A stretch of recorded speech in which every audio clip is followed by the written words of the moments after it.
Wala akong nagawa. Wala kaming nagawa para tulungan ang atin. Bakit? Emosyonal ang muling pagkikita ni na Eduardo at Adelina sa GMA Prime Series family drama na Pulang Araw. Adelina, sabihin mo sa akin. Ano? Kuya, anong gagawin mo? Dalawa lang. Ililigtas ko si Teresita. O papatayin ko yung saito na yan. Kaya saan ko siya matatagpuan? Ang eksenang yan ni na Barbie Forteza at Alden Richards pinag-usapan sa social media. Marami ang humanga sa kanilang powerful acting at pagpapakita ng iba't ibang emosyon.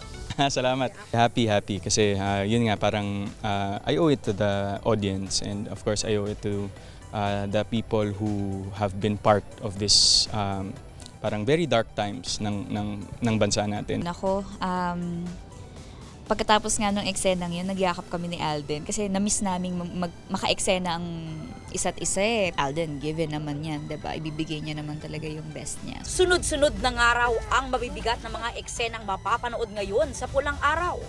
Pero may kwento rin ng komplikadong pag-iibigan ni na Adelina at sundalong Hapon na si Hiroshi na ginagampanan naman ni David Licauco. Parang merong invisible string na nag-uugnay sa kanilang dalawa na hindi sila mapaghiwalay. One thing's for sure, paglalaban ko siguro yung love namin ko for Adelina.